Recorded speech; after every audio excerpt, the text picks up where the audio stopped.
Oi, eu sou a Isabela. E eu sou a Monique. E este é mais um Horrorizadas.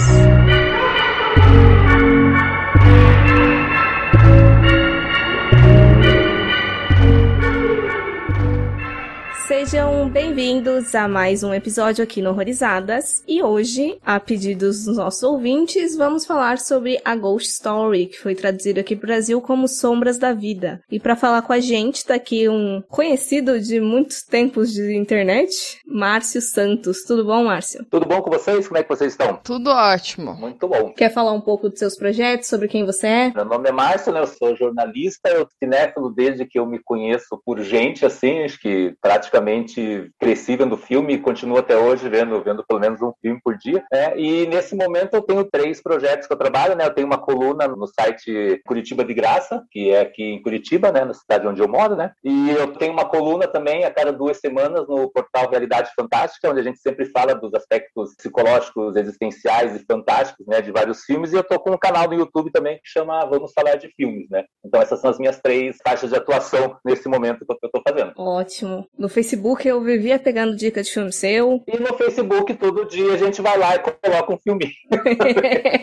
Na verdade, o meu forte realmente eu sempre gosto muito de escrever, então eu adoro ficar escrevendo sobre filme, né? Esses outros portais a gente acaba falando muito, né? Mas o meu forte mesmo é escrever, falar tudo que a gente consegue sobre os filmes. E, coincidentemente, né, o meu gênero preferido é terror, né? Evidentemente também. Eu tava olhando aqui desse ano, assim, acho que eu vi 38 filmes, eu fui contar 25 anos de terror. Caramba! Então, inclusive, eu vi Tanatomorfose por causa do podcast de vocês, né? Desculpa por isso. Então eu vi o filme, né?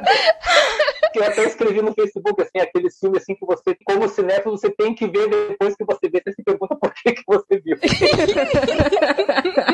É essa sensação mesmo. Não dá pra viver só de filme bom, né, gente? A gente tem que viver de filme ruim também, então valeu a experiência. Ai. E assim, esse filme, como a gente tava falando aqui, que foi um pedido dos ouvintes, ele se encaixa mais num drama, romance e fantasia, né? Eu acho, assim, pela minha interpretação, que ele não vai muito pelo terror, por mais que ele tenha ali elementos de terror, né? E a história dele é que um recente falecido, um fantasma, retorna à sua casa suburbana para consolar a esposa enlutada. Aí no local ele descobre que seu estado espectral o força a observar passivamente a vida que ele conhecia. E a mulher que ele ama lentamente vai se afastando de sua memória. Mais e mais distraído, o fantasma embarca em uma jornada cósmica pela memória e a história que viveu com a sua amada. Nossa, é uma sinopse bem... E mesmo assim não fala tudo sobre o que é o filme, né? Isso é basicamente os primeiros 5 minutos, né? Sim. Então, a Isa levantou uma coisa aí que eu já tava pensando em perguntar pra vocês, assim, desde que a gente cogitou gravar esse episódio, que é, vocês leem esse filme como terror ou não? Eu acho que ele trata de assuntos assustadores, mas ele não é um terror. Pra mim, ele vai mais pro drama mesmo, mas ele tem elementos de terror e coisas que são realmente assustadoras de você pensar, né? Eu vou mais por esse lado. Eu concordo. Apesar de ele ser da A24, né? Até a A24, até a produtora, né? Ela tem uma característica de fazer filmes que eles mesclam muitos gêneros, né? Hereditário é um grande exemplo disso. Hereditário ser um terror mais raiz mesmo. Mas eu também concordo com vocês. Eu acho que, apesar da temática sobrenatural, vamos dizer assim,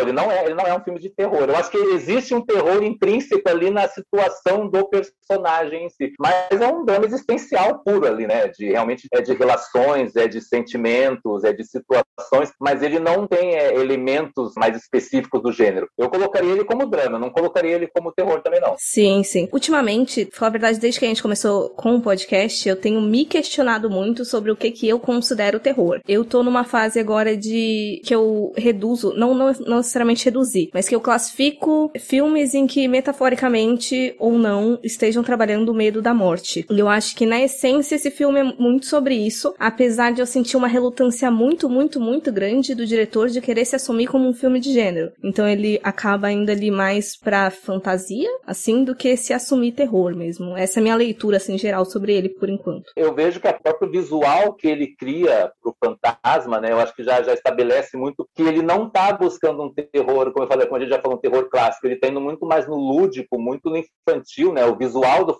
fantasma, né, o lençol com os 2 olhos escuros, ele remete muito a Halloween. Eu até brinquei aqui em casa que ele remete da tradição que o Scooby-Doo vai aparecer para descobrir quem é o vilão.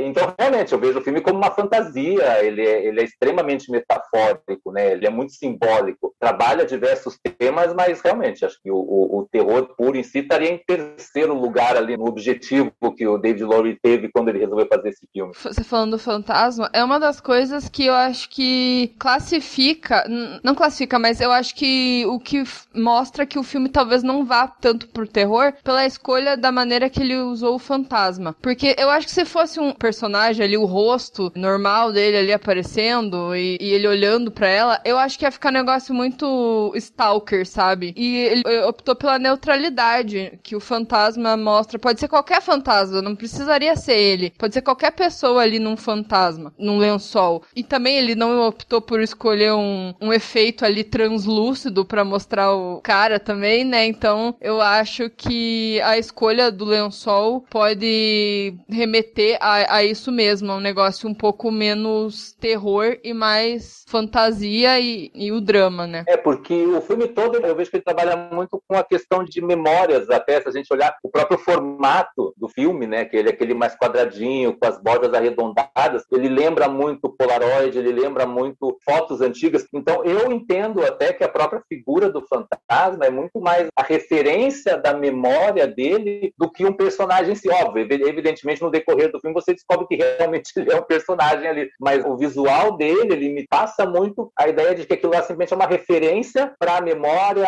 para a história dele, para os sentimentos dele, tanto que eles convivem juntos ali, né? Então você está o tempo todo com ela, então é como se ela soubesse que ele está ali, mas ela não tem como vê-lo novamente, ela só tem como sentir aquela presença, mas ele mesmo, ele já não está lá. Sim, sim. E por enquanto, sem spoiler, o que vocês acham do filme? Ele é de 2017, né? Isso. Eu gostei bastante, eu lembro quando eu vi assim, eu coloquei ele como um dos 15 melhores que eu vi naquela época, até porque justamente por ele ser ele é muito ousado, eu acho, ele é esteticamente ousado, narrativamente ele é bastante ousado também, e eu acho que ele me surpreendeu justamente porque a gente esperava uma coisa completamente diferente, né? Ele até começa a dar uma ideia de que ele vai realmente partir para a seara do horror, mas a discussão ali é bem mais aprofundada, né? Como eu falei, é uma questão de trabalhar luto, de trabalhar a forma como as pessoas lidam o luto, mas acho que principalmente, eu acho que ele é um grande estudo sobre solidão. O personagem em si, ele é um personagem melancólico, até como a gente já falou, pela própria maneira como ele está vivendo aquele momento.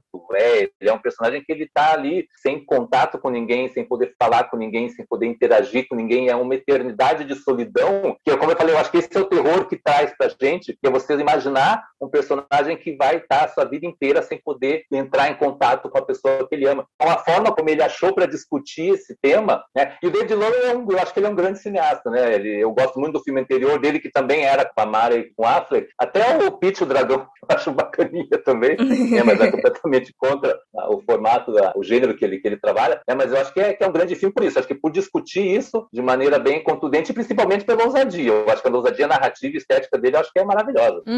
Eu gosto também. Eu conheço gente que achou o filme chato, mas eu até entendo o que a pessoa quis dizer com isso, porque não estava acostumada com as cenas longas, os poucos cortes, aquelas coisas de você ficar observando a pessoa fazer a mesma coisa por muito tempo, mas eu consegui encarar esse filme de outra maneira, não da maneira assim, tédio, sabe? Você pode entrar nessa cena de duas formas, né? Você pode olhar para aquilo e falar, nossa, que chato ver isso, ou você pode entender o que tá acontecendo mais profundamente, né? Então, eu gosto também, eu concordo que ele é um filme bem inovador e que ele trata de aspectos muito mais profundos do que um fantasma assombrando uma casa, sabe? E ele realmente é desafiador, eu acho. Tem vários momentos ali que você colocar no cronômetro, você vê, tem cenas que ficam ali 1 minuto, 2 minutos. Tem uma cena famosa que a gente já sabe que são 6 minutos ali, né, de determinado momento, que realmente eles são um desafio para o espectador que não está preparado ou que não está pronto para esse tipo de tempo, né, dentro de um filme assim. Mas eu acho que isso faz parte, acho que isso aí é a diferença entre filme lento e filme chato. Ele é lento, mas em nenhum momento ele é chato, né? É que eu acho que a cena longa ali, tudo que tem ali tá querendo te contar alguma coisa, não tá só por estar ali. E então, eu acho que faz todo sentido,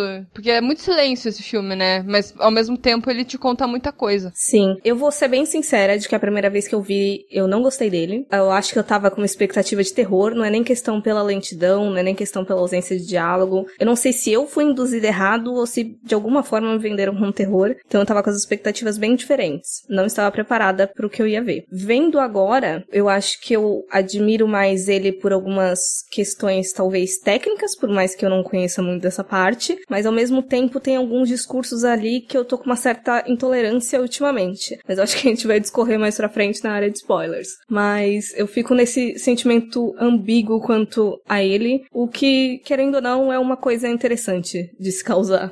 Eu gostei muito quando eu vi, e agora, quando eu revi de novo pra gente poder conversar aqui, eu captei. Isso que é bacana da gente poder rever o filme quando precisa falar sobre ele, né?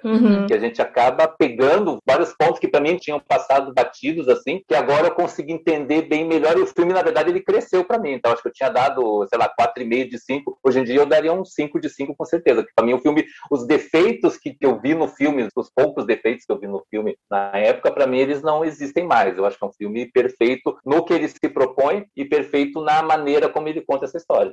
Eu vi 2 vezes esse filme, né? Uma mais pra época que ele saiu e outra foi recente, né? Pra gente gravar, e eu também acho que ele acabou crescendo pra mim. Aviso: este podcast contém spoilers. Recomendamos que você assista ao filme antes de ouvi-lo.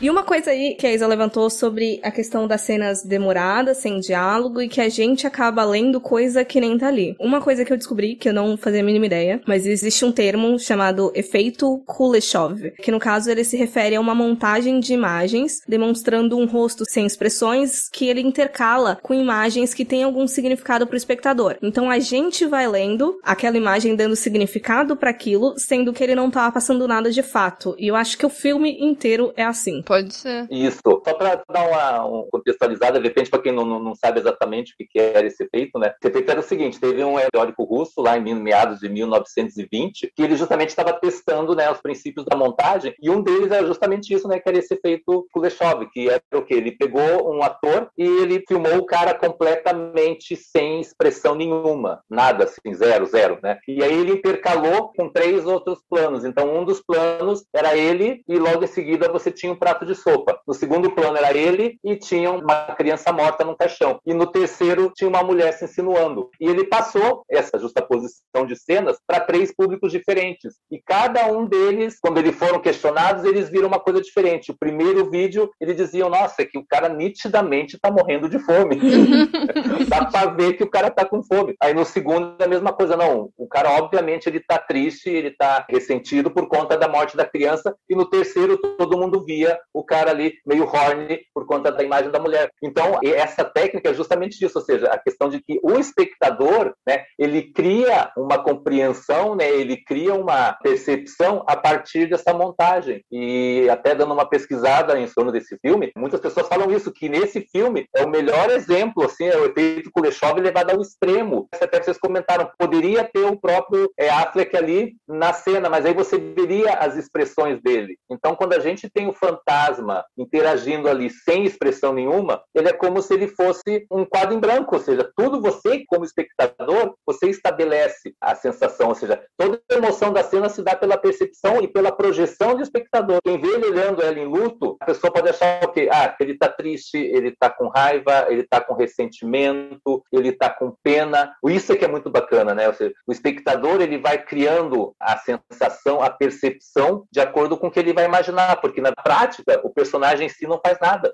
Tudo que a gente sente do filme é em cima da nossa percepção e até da nossa experiência mesmo. De repente você vê aquela cena dela comendo a torta e ele parado olhando. O que está acontecendo ali? O que ele está sentindo? Eu posso achar que ele está simplesmente observando, você pode achar que ele está com pena, a Isa pode achar que ele está com raiva porque não consegue se aproximar dela. Então, imagina um filme que o personagem, sem dizer absolutamente nada, ele consegue criar todas essas formas de emoção dentro do espectador. Isso é muito bacana. bacana. Nossa, acho sensacional essa parte. Esse recurso é muito legal mesmo. Eu lembro que eu estudei na faculdade, que assim, eu fiz um ano sobre cinema, né? E a gente fez um exercício sobre o efeito Kuleshov. Eu não lembro muito bem, mas eu acho que eu usei um gato que eu tinha pra fazer a filmagem. Mas eu acho que esse recurso é muito bacana, ainda mais como ele foi usado nesse filme, porque sim, é um fantasma no lençol totalmente neutro, né? Como eu já falei, representando ali a neutralidade. No máximo, você pode achar que é um pouco melancólico, porque um fantasma num lençol sempre me remete a um negócio triste, porque ele tá sempre com o olho meio caído, assim. É um negócio meio triste, né? Mas, de qualquer forma, esse filme é muito rico em expressar as coisas através do espectador, né? Então, é muito massa. É porque o espectador que vai projetar o sentimento ali. Então, você que define o que está acontecendo no filme. Tem um momento ou outro em que você sente que o protagonista ele realmente expressa os sentimentos dele. Mas 90% do tempo é você, nós como espectadores, projetando o nosso sentimento em relação àquela situação. Uhum. E é uma coisa interessante, porque quando eu comecei a ler sobre esse efeito, eu não conhecia, né? Eu associei automaticamente ao Michael Myers, por causa da máscara sem expressão. E é um recurso que é utilizado dentro do terror, assim, de projetar os nossos próprios medos no monstro, às vezes só por uma sombra ali, sem a gente ver, ou coisas parecidas, e foi interessante fazer essa conexão. É interessante isso, né? Porque o próprio padrão do gênero do assassino é justamente isso, né? O assassino, ele dá mais medo porque você nunca sabe o que ele tá pensando. A questão da máscara do assassino, né? Só voltando um pouquinho no efeito Kuleshov, que é até um vídeo bem bacana que o pessoal pode procurar, que é o Hitchcock explicando esse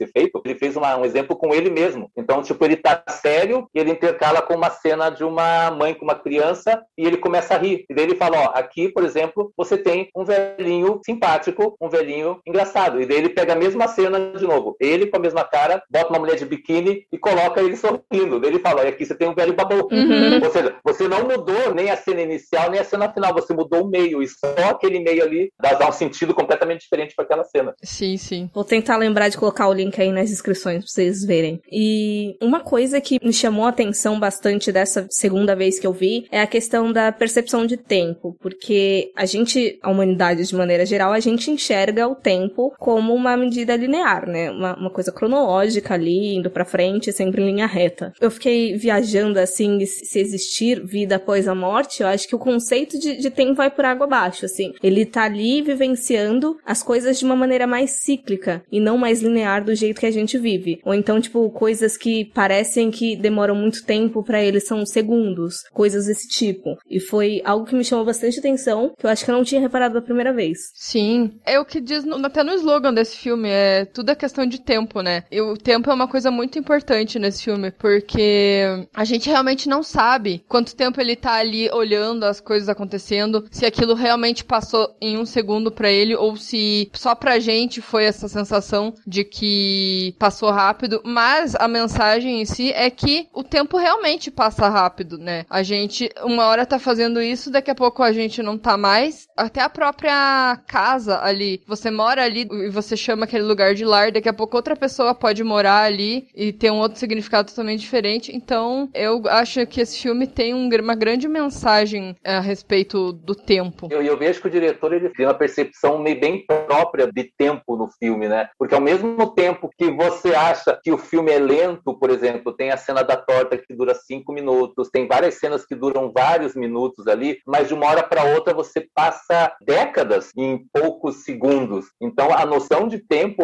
como vocês falaram, ela é muito expandida nesse filme, assim, ela é muito variável, na verdade. Você não tem uma noção de tempo muito clara, e eu acho que isso deixa claro também que isso é o que acontece na vida dele. Enquanto ele está ali com ela, nos primeiros momentos, a vida vai passando normalmente. À medida que aquilo se transforma em meses, em anos e décadas, a percepção de tempo para ele muda. Ou seja, ele está vendo uma família chegar e logo, 1 minuto depois, a família já saiu, já foi embora e já tem outra coisa acontecendo. Então é interessante colocar aqui essa percepção do fantasma, né? O diretor, na verdade, estabelece esse tempo assim com a percepção do fantasma, ou seja, algo que se expande muito em determinadas situações, mas em compensação ela pula de décadas em décadas em outros momentos. Quase me bateu uma crise existencial quando eu tava vendo, porque eu tava pensando de, gente, a humanidade ocupa, assim, ó, um grão na questão do tempo da Terra. Tipo, a gente vai acabar daqui a pouco. Quase deu uma agoniazinha, assim. E como o tempo, né, do fantasma, a gente percebe que vai mudando, como ele falou, né, ele passa ali muito tempo observando a menina e a gente vai vendo como ela vai mudando também a postura dela, né, que daí vai entrando no luto, porque quando ele morre, a gente percebe como que ela está, e daí tem a cena da torta, que a gente pode interpretar como ela sofrendo ali e tentando descontar ali na comida, sei lá, de alguma forma, e depois as coisas vão mudando, né, ela tem aquela cena que é tipo um plano sequência de que ela tá indo trabalhar, daí daqui a pouco aparece ela indo trabalhar de novo, aí, tipo, cada vez que ela vai, parece que ela muda, né, a postura dela vai mudando, a linguagem corporal dela vai mudando, porque ela tá meio que superando, parece. Que é algo que ele não consegue fazer. Inclusive, tem um momento bem importante, logo no comecinho ali, quando ele tá morto ali no necrotério, que ele se levanta, daí ele já sai, né, com o lençol, que abre uma porta ali pra ele. Ou seja, ó, filho, aproveita agora e sobe aqui, vamos fazer que nem no Soul, pegar a escadinha. Né? Faltou a escadinha do Soul ali só. Mas não, e ele não vai, ele resolve voltar pra casa, né, porque pra ele ainda tem muita coisa que o prende ele ali, aqui na Terra, né, então por isso que pra ele não consegue sair disso, né. Até tem aquela questão que é muito histórica, sobrenatural, literária, da questão do se o fantasma ele tá preso a uma pessoa ou ele tá preso a um lugar, né. No filme deixa muito claro que o fantasma ele tá preso ao local, não necessariamente a pessoa. Apesar de que é a pessoa que o segura ali, mas ele, fisicamente, ele tá preso naquela quadra, naquele local onde ele se encontra. Eu acho que talvez, no começo, ele realmente estivesse preso a ela, mas como até a própria sinopse fala ali, que ele vai começando a esquecer dela. Então, às vezes, ele nem lembra por que ele tá ali. Igual aquele outro fantasma que ela fala, eu tô esperando por alguém, mas eu não lembro quem. Meu Deus, aquele momento mais triste do filme, gente. Aquilo me dá uma dor no coração quando eu vejo aquilo, gente. É muito triste, né? Então, realmente, por que eu tô aqui mesmo? Nem lembro. Eu sei que tem alguma coisa aqui. E você não faz ideia de quanto tempo ela tá lá, porque você descobre que a pessoa fica presa no local por, sei lá, décadas ou centenas de anos. Então, ela podia estar lá há sei lá quantos anos e chegou um ponto que ela realmente não sabe mais porque ela tá lá. Tanto que, quando a casa dela é demolida, é o momento em que ela percebe, gente, eu acho que ninguém vai voltar. Catártico ali, né? E daí é o momento em que ela tá livre e ela parte. Quando ela percebe que ninguém mais vai voltar. Mas ele ainda tem um problema que vai ser resolvido só mais pra frente, né? Que acho que a gente, quando chegar mais pra frente, a gente fala que é um dos momentos que na primeira vez que eu vi eu fiquei muito na dúvida, mas dessa vez eu já tenho um pouco mais de certeza de que era exatamente o que estava prendendo ele, né?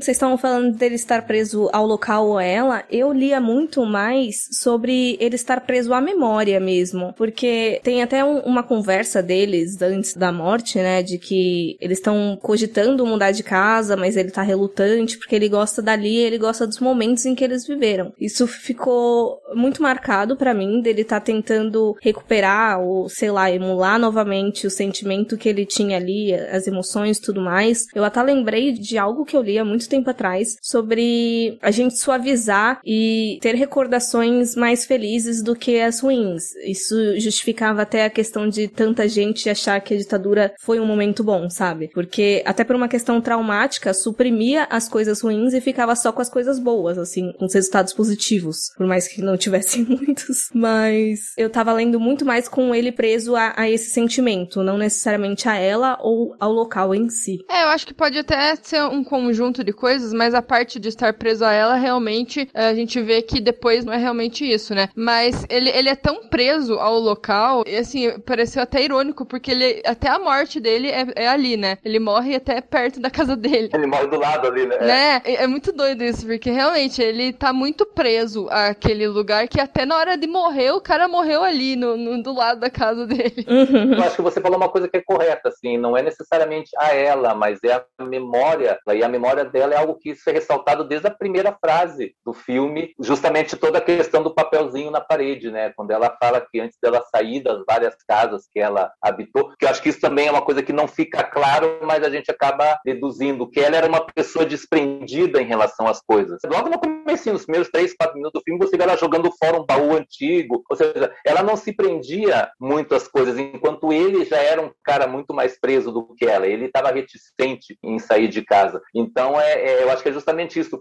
A casa representava a situação relação que ele tinha com ela, apesar dos dois atores serem extremamente soturnos, né? Pelo amor de Deus, né? Você pega o Casey Affleck e a Rooney Mara, eles são, tipo assim, depressão em pessoa ali, né?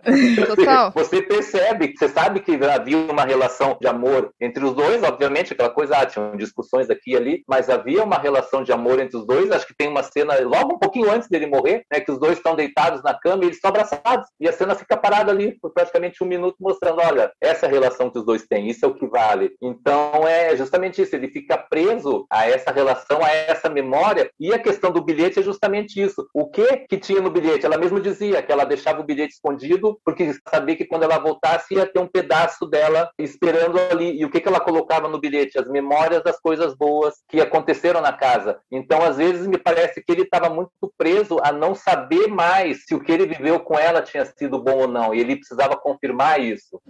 Essa é a minha teoria, no caso, assim, tá? Então eu vejo que ele ficou o tempo todo atrás daquele bilhete, porque ele precisava reafirmar, ele precisava buscar uma forma de reconhecimento daquela relação dos dois, né? Ele saber que ele tinha sido suficiente para ela, ele saber que aquele momento que eles tinham passado juntos valeu a eternidade inteira, vamos dizer assim, que é o que eu imagino que ele descobre no final. Isso é o que eu acho, pode ser que não seja isso, né? Mas eu acho que tem muito a ver com isso mesmo, né? De ele poder confirmar que o que ele viveu com ela valeu por toda a eternidade que ele passou ali assombrando aquela casa. Eu acho que isso faz muito sentido mesmo. O que eu não consegui, assim, captar muito bem foi, por exemplo, quando ele tá quase pegando o bilhete, a casa é demolida, né? Aí ele não pega o bilhete, mas ele continua ali até o futuro, né? Até a gente ver que a casa que ele morava virou um prédio comercial e, enfim, não sei há quanto tempo depois. Mas depois ele volta pra lá. Isso que pra mim ficou um pouco confuso, sabe? E ele volta e consegue pegar o bilhete, né? Porque a casa não tinha sido demolida. Eu acho que é aquela discussão de que a gente falou mais pro início da questão cíclica, porque tem hora também que parece que ele volta muito no tempo. Ali, tudo, literalmente, de quando eu cheguei aqui, era tudo mato, né? E até de algumas épocas em que os dois ainda estavam ali vivos, que derruba coisa e tudo mais. Então, como por exemplo, parece que foi ele que fez o barulho do piano, ele mesmo. Foi, Isso é muito doido, porque ele volta no passado e ele tá vivo, mas daí ele tá morto. Inclusive, eu li essa cena da questão do piano quase num Interestelar, de querer causar alguma coisa pra que eles ficassem bem, assim, de querer interferir porque eles estavam saindo de brigas ali, tanto é que depois é a cena deles abraçados bonitinhos na cama. É verdade. Eu acho que faz sentido, assim. When I was little and we used to move all the time, I would write these notes and I would fold them up really small and I would hide them in different places so that if I ever wanted to go back, there'd be a piece of me there waiting. E só a gente voltando um pouquinho, tem um momento ali quando ele tá no prédio, né, quando o prédio, o arranha-céu começa a ser construído, que também é outro momento para mim de quebrar o coração, e tem uma coisa bem interessante de novo. Eu volto a falar porque eu acho que o personagem é extremamente trágico, né? Porque enquanto ele estava na casa, ele estava num ambiente familiar, mesmo com outras pessoas morando ali, né, etc, tal, mas ele estava num ambiente que ele conhecia. No momento em que ele passa a ficar sozinho num prédio de, sei lá, 50, 80 andares, tanto que é engraçado porque daí o fantasma tenta se matar. Eu vou falar, eu acho que o filme ele tem os momentos que ele joga meio no cartoon ali, sabe? Eu vou exagerar a coisa assim, mas faz sentido. É que daí o fantasminha tenta se matar e ele acaba de novo, ele voltando, né, lá no tempo onde não só tinha mato, e daí quando ele acaba voltando pra casa dele, ele se vê como fantasma, começa a virar meio Inception ali. É o fantasminha vendo o fantasminha. Aí eu comecei a imaginar, será que, como vocês falaram, será que isso é cíclico? Será que de repente se você parar, você vai ter, sei lá, 200 fantasmas se observando ao mesmo tempo ali, porque aquela história ela vai eventualmente começar a se repetir, né? Eu acho que essa questão cíclica, assim, ela eu não sei se ela ficou muito clara realmente no filme, assim, eu acho que foi muito mais ajuste de roteiro, eu vou fazer ele se matar e vai voltar pro mesmo lugar, mas eu acho que ficou bacana, assim, a ideia de você saber que ele estava o tempo todo ali, tanto que tem um momento em que a pessoa que está alugando a casa, ela fala, olha, esse aqui é o piano sempre esteve aqui. Eu falei, então ele é basicamente o piano, né? Porque ele também sempre esteve ali, e curiosamente é justamente no piano que é onde ele aparece pra eles, né, de uma forma mais fantasmagórica ali. O piano nunca sai dali, nem quando a casa tá abandonada, né? Exatamente, Tem uma hora que a casa tá abandonada, o piano fica ali e parece que ele realmente, ele é uma representação do piano. Até dele, né, porque ele era músico, né? Sim, e ele mesmo fala que queria levar o piano se fosse pra sair dali, né? Tipo, será que a gente pode levar o piano? Exatamente. E tanto uma questão disso que vocês falaram, tanto quanto é um baita de um objeto grande, mas que ninguém largava a mão, deixava ali, mas ninguém também usava. Como é que eu posso dizer? É quase aquela questão de afeto mesmo, que a gente cria a coisas materiais e não tem coragem de jogar fora só porque, tá ali desde sempre. Como eu falei, a questão de apego e desapego, né? Ela era desapegada, ele não era. É uma questão de construção, essa palavra vai parecer meio estranha, desconstrução hoje em dia. Nós estamos bem na época do Big Brother, tá, galera? Por isso que a gente tá falando de desconstrução aqui. É complicado. Percebi isso também, né? Porque o local onde ele tá, ele é destruído e daí ele é reconstruído de novo e daí ele volta pro zero e começa a ser tudo reconstruído de volta. Então o filme trabalha muito isso, né? De você construir e reconstruir seu espaço ali, né? Dentro daquela relação e daquele ambiente. E uma coisa que eu tenho que falar, que foi o que eu citei no início, que eu tô com uma certa intolerância, a bendita da cena da festa, do cara falando um monte lá. Eu tô muito intolerante com esse tipo de coisa, porque às vezes eu noto uns discursos muito mesquinho, quase prepotente, de diretor colocando um personagem aleatório só pra descontar algum... Como é que eu posso dizer? Gente, eu vou esquecer da palavra completamente. Mas enfim, foi uma coisa que me incomodou. Eu acho que o Márcio viu o filme novo com a Zendaya lá. Não vi ainda. Então, tem um discurso lá também, mas às vezes eu noto isso nos filmes, eu fico, o quanto disso é uma construção do personagem, o quanto disso é só um diretor querendo colocar ali só uma parte dele ali. Mas enfim, eu tô muito intolerante que às vezes é um discurso meio merda. Mas não é só você. Como eu falei, eu adoro o filme, hoje em dia eu daria 5, mas aquele pedaço eu desconsidero. Eu não gosto também. Eu acho que é o diretor querendo, sabe, tipo, olha pessoal, caso vocês não tenham entendido nada do que aconteceu até agora, eu vou contar pra vocês um discurso de 5 minutos aqui, extremamente prepotente, porque vocês não tiveram capacidade de entender. Eu acho completamente desnecessário aquilo. Eu também não gosto, então não é só você. Era frustração, a palavra que eu tava tentando lembrar. Isso, Eu acho que chega a ser um pouco até de desrespeito com o espectador. Eu acho que o espectador que chegou até ali, a pessoa só compreendeu qual que é o conceito do filme, que sim, é do que você deixa na tua história, de que nós somos efêmeros mesmo, ou seja, o que a gente faz aqui pode ou não pode ser lembrado. Isso lembra muito, sabe, essa semana eu falei sobre aquele filme Viva a Vida é uma Festa, que é mais ou menos aquilo, ou seja, enquanto você for lembrado pelas pessoas aqui, você não vai desaparecer. No momento em que as pessoas que lembram de você e as pessoas que nasceram, vai chegar uma hora que você vai ser esquecido mesmo. Só que para mim isso é muito óbvio, você não precisa ficar falando sobre isso. Então eu acho que ele tentou ser condescendente demais. Eu falei, gente, eu vou explicar o filme caso alguém não tenha entendido agora, como você falou, é meio frustração, tipo, vocês não chegaram no meu nível de entendimento e eu vou tentar explicar o filme pra vocês agora. Eu realmente não gosto, eu desconsidero passando completamente, sim. Eu não gostei muito também, mas a única coisa de positivo nessa parte, que ao menos eu achei que ela foi inserida de uma maneira sutil. Por exemplo, não a cena da festa, não, mas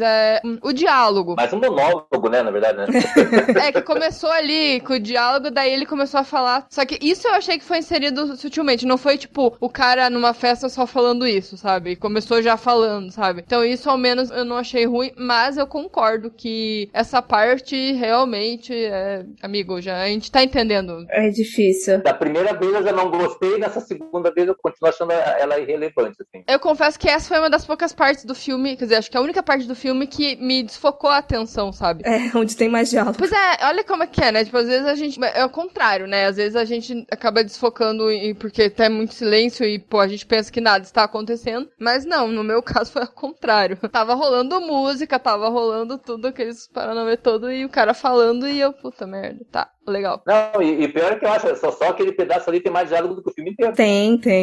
Eu gosto do corte daquela cena, porque ele olha pra cima, vê uma lâmpada, daí daqui a pouco a lâmpada já não tá mais lá e... Nossa, é muito bacana aquilo, Aquilo é muito legal. Eu acho a montagem do filme maravilhosa, assim, eu acho a maneira como ele trabalha isso, assim. E ele filmou, eu tava vendo, eles filmaram isso aí em 18 dias, o filme. Foi muito rápido mesmo. E foi muito rápido de um filme pra outro também, porque se eu não me engano foi tipo de uns 2, 3 dias que terminou ali a pós-produção daquele É Peter não sei o quê? É, Peter o Dragão, né? É Meu Amigo Dragão, ficou o título em português aí. Isso. Aí eles já começaram a produção. Tanto é que o David, ele cogitou de que fosse um projeto, assim, de brincadeirinha, de que, eu vou descarregar aqui umas coisas, tô meio que numa crise existencial, e acabou sendo um dos projetos mais difíceis, assim, dele fazer. Uhum. Ele se sentiu seguro, né? Ele tava com uma insegurança em fazer um novo projeto e ele acabou se sentindo seguro com esse, por ser uma coisa mais pessoal, pelo que eu entendi, que eu li. E ele, na hora de fazer o projeto, ele já tinha trabalhado, né, com o Casey e com a Rooney, aí disse que ele só mandou uma mensagem pra eles e, tipo, bora fazer? Vocês estão com 15 dias de folga aí, galera? Vambora que vamos fazer um filme aí. Bora! Mas é que isso é que eu acho complicado também no cara que é autor, que ele nitidamente ele é um autor. Quando, sei lá, por contrato ou coisa parecida, o cara é obrigado a fazer um Meu Amigo Dragão. Não que o filme seja ruim, o filme é bem bacana, mas, putz, é um negócio completamente diverso, né? Completamente diferente. Sim. Aquela coisa, tem que colocar comida na mesa, né? A gente se vende. Sim, tem que pagar aluguel, né, galera?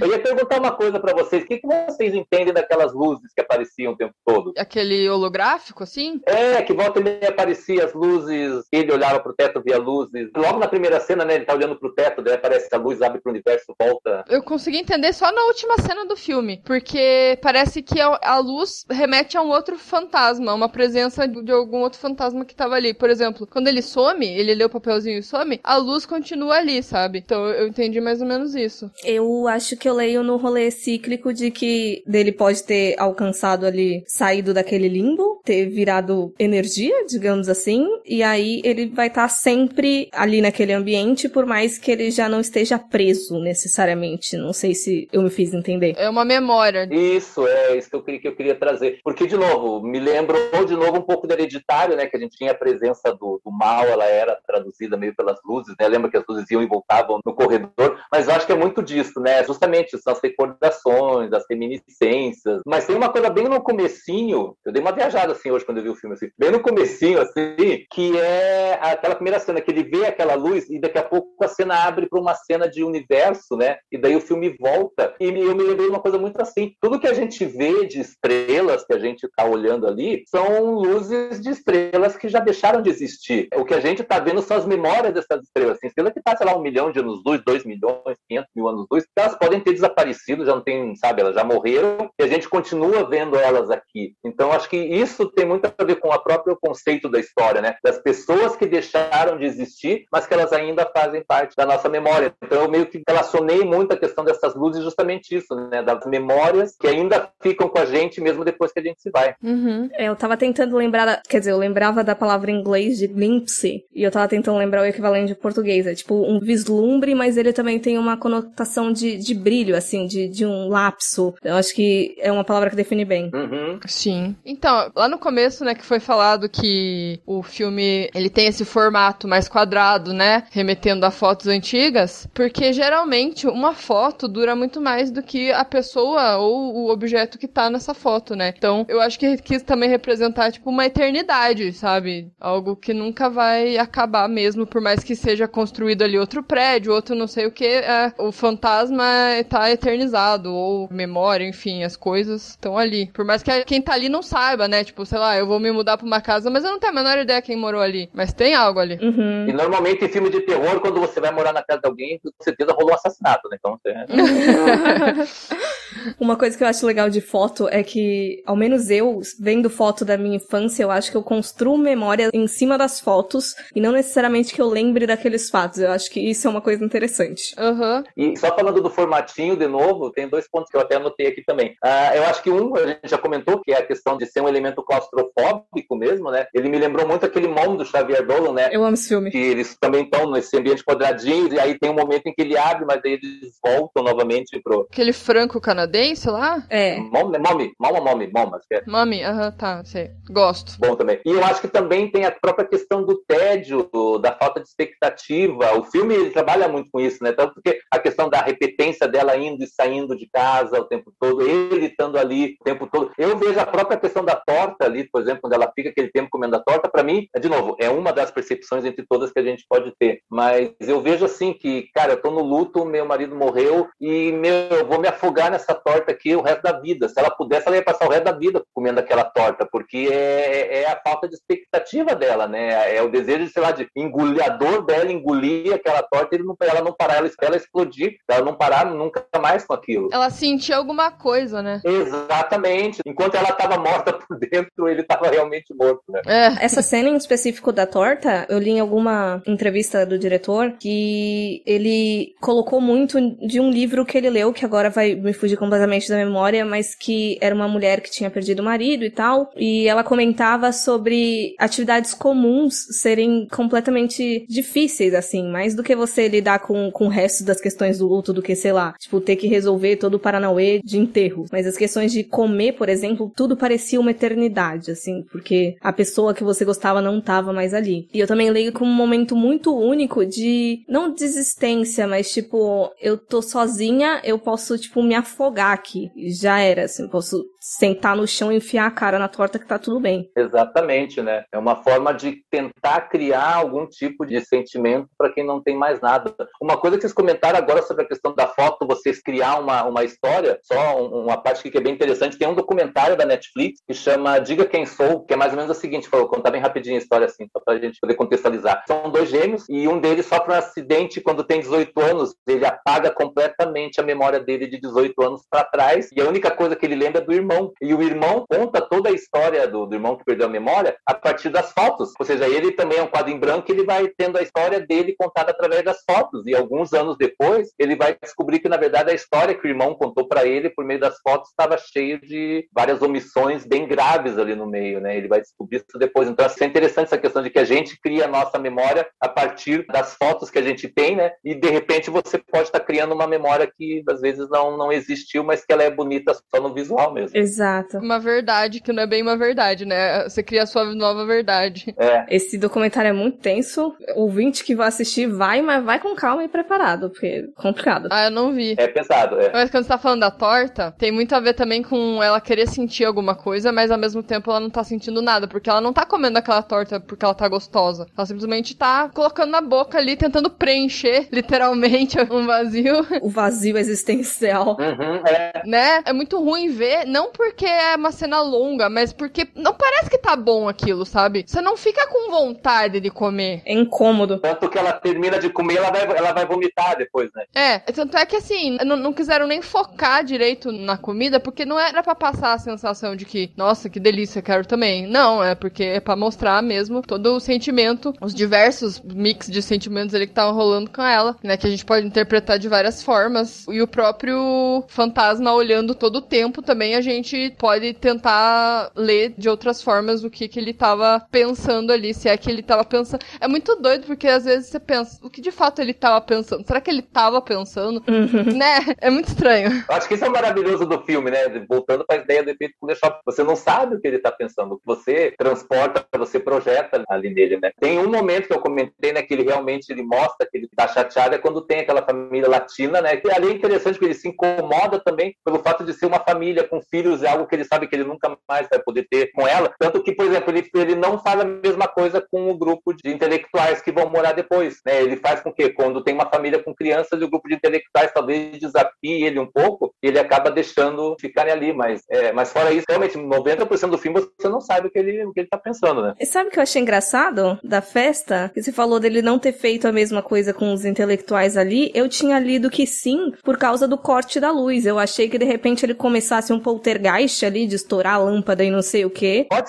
Pode ser. E eu achei a cena da família, porque assim, deu pra notar que ele ficou um tempão ali, né? A família ficou um tempo, porque parece eles no Natal, então dá a entender ali, acho que eles quiseram colocar que eles ficaram um bom tempo ali, né? Pelo menos um ano, talvez menos, mas enfim. E ele não fez nada. E ele só foi fazer naquela cena que a gente viu. E o que me incomodou, claro, eles se assustaram e tal, só que eu achei até um pouco... Eu não sei se foi impressão, mas quando o copo levanta, a mulher ficou olhando assim, tipo, não sei, ela olhou de um jeito muito, beleza, um copo ali. Normal. Sexta-feira comum.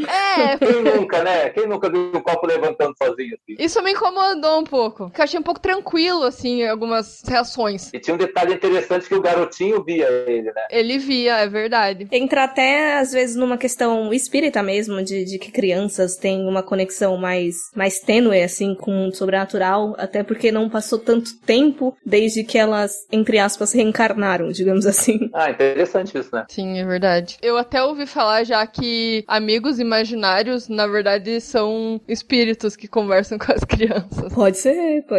Eu não sei se isso é verdade, mas é uma teoria. Eu tive, mas eu não lembro dele, então vai que... Ainda bem, né? Eu tive, ela era uma velha, a minha amiga imaginária.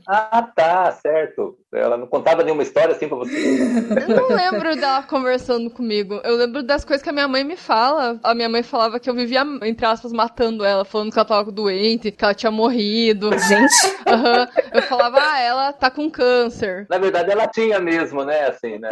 Então... Não sei. Passou muitas vidas já nela. Isso. Falava várias coisas sobre ela, assim. What is it you like about this house so much? History? What does that mean? We've got history. Not as much as you think.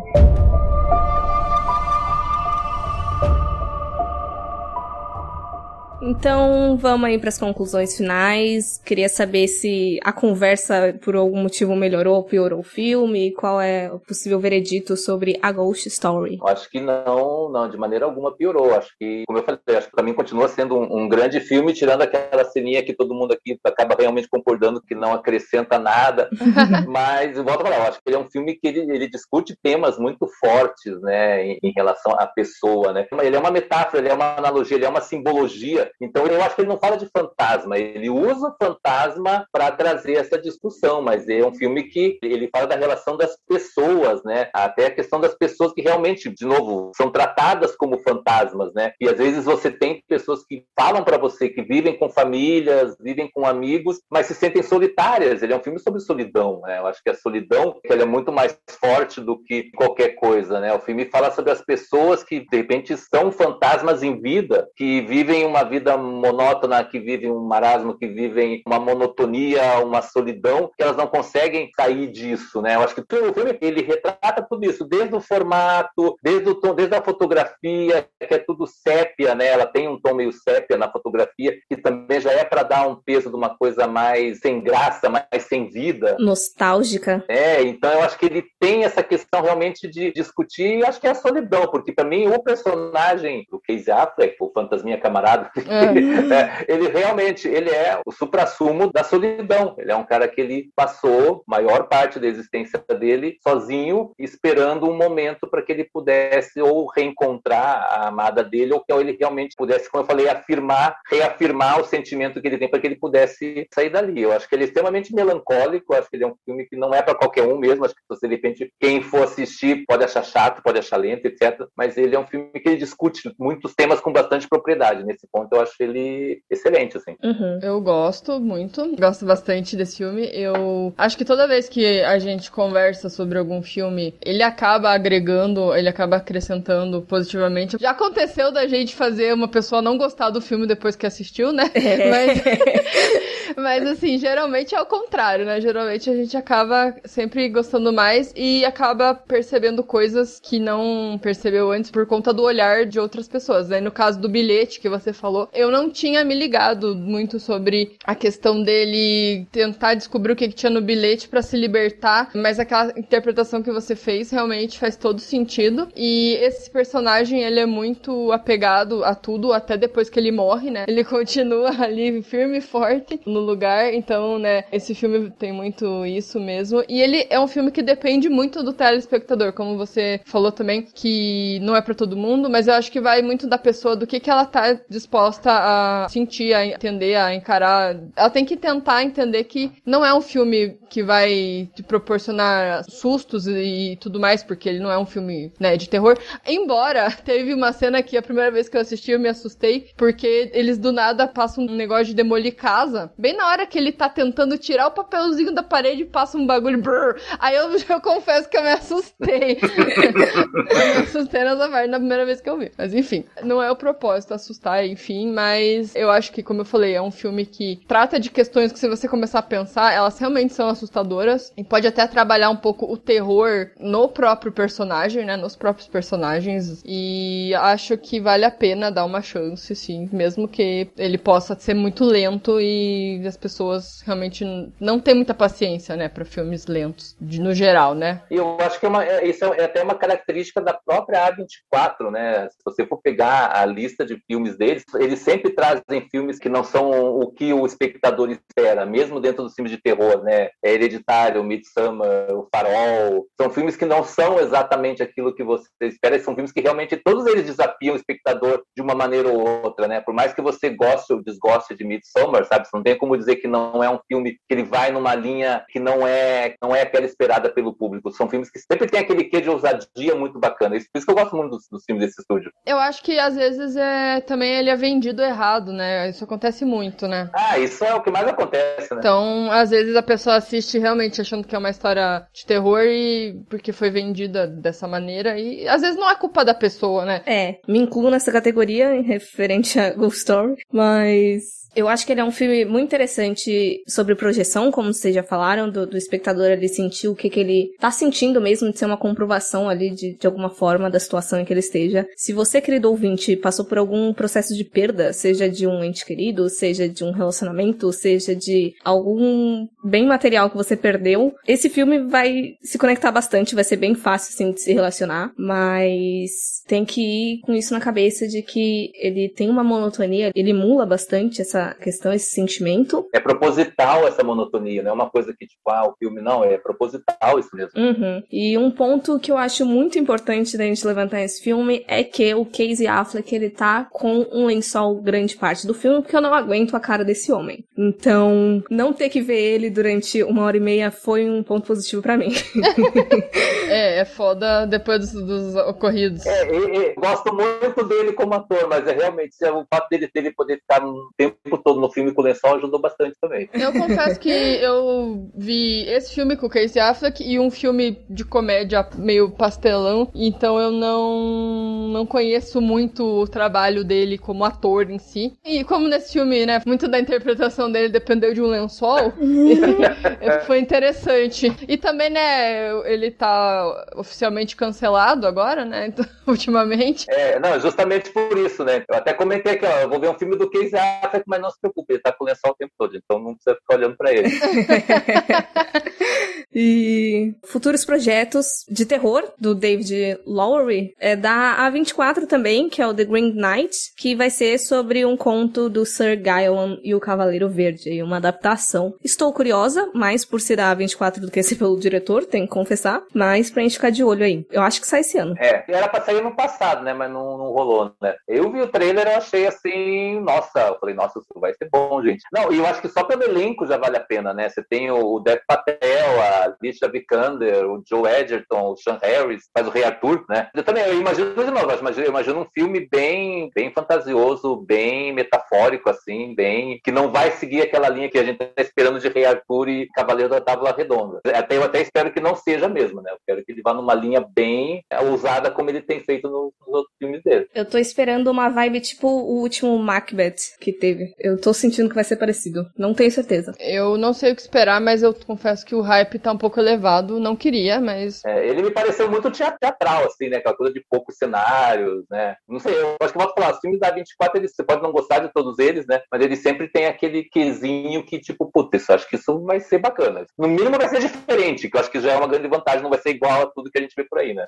E caso vocês tenham se interessado, caso vocês ainda não tenham visto, né, a Ghost Story, ele tá disponível no Loki e no Claro Vídeo, ou também na Locadora Verde, também conhecido como nosso grupo no WhatsApp, que o link vai estar na descrição. E deixar aqui um espaço aberto pro Márcio reforçar o jabá aí, se quiser passar os sites ou os nicks, seus perfis, fica à vontade. Então, eu queria agradecer o convite. Para mim, falar de filme de terror é a melhor coisa que tem. Então, foi uma hora, assim, de conversa maravilhosa. Com duas anfitriãs muito simpáticas, por sinal. Obrigada. Você é muito simpático também. Opa. Então, só para relembrar, né, eu tenho uma coluna no curitibadegraça.com. Eu tenho também uma coluna em que eu falo de filmes e questões existenciais, psicológicas de filme, no site no YouTube, né, Realidade Fantástica. E eu tenho meu canal do YouTube, que eu vou deixar o link depois aqui também para vocês colocarem, né, quem quiser clicar. Eu dei um tempinho agora nas férias, né, que férias todo mundo merece, né, mas agora em fevereiro eu já vou começar a fazer uma série de vídeos falando dos filmes das principais premiações agora do começo de ano. Muito legal. Como eu disse, eu sempre ficava pegando recomendações do Márcio, então eu recomendo fortemente que vocês sigam ele em tudo que for possível. Recomendo as recomendações de Márcio. É isso aí. E não esqueça também de seguir a gente nas nossas redes sociais. Estamos no Twitter como Horrorizadas PC, Instagram e Facebook como Horrorizadas Podcast, e também no YouTube, todas as redes aí você acha a gente, e tem os textos semanais lá no horrorizadas.com. E estamos todas as quintas às 19 horas na Bom Som Web Rádio. E não esqueça de que vocês estão livres aí, quando vocês quiserem que a gente fale sobre um filme, a gente promete tentar, ao menos, falar sobre eles. Espero que vocês tenham gostado, porque foi especialmente para vocês esse episódio. Não estávamos pensando em falar desse filme, né? Não ia entrar na nossa pauta. Exato. E muito, muito obrigado, Márcio. Foi muito enriquecedor, assim, sua participação aqui. Obrigado vocês de novo, né? Acho que a melhor forma de passar o carnaval, né? Aqui em Curitiba já é difícil ter carnaval, né? Então, no meio da pandemia, pior é. Aqui o que acontecia muito era o pré-carnaval, né? Era mais empolgado que o carnaval em si. Carnaval em si não dá. Então, poder passar o sábado falando de filme de terror, pra mim, é melhor do que ficar indo lá em Boca. Então, tá ótimo. Concordo. Unidos do terror. Isso. Exato. Nosso bloquinho é esse, exato.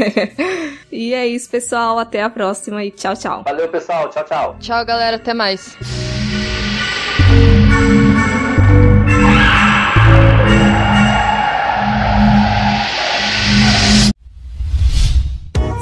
A iniciativa Podcasters Unidos foi criada com a ideia de divulgar podcasts menos conhecidos, aqueles que, apesar de undergrounds, têm muita qualidade tanto em entretenimento quanto em opinião. Por aqui você tem a chance de conhecer novas vozes que movimentam essa rede. Então entre lá no nosso Instagram, o @podcastersunidos, é só escolher e dar o play. Isso que eu quase vi o filme errado, né? Que a Monique falou que era pra ver Ghost Story, eu quase que vi o Ghost Stories, que era aquele com o Martin Freeman.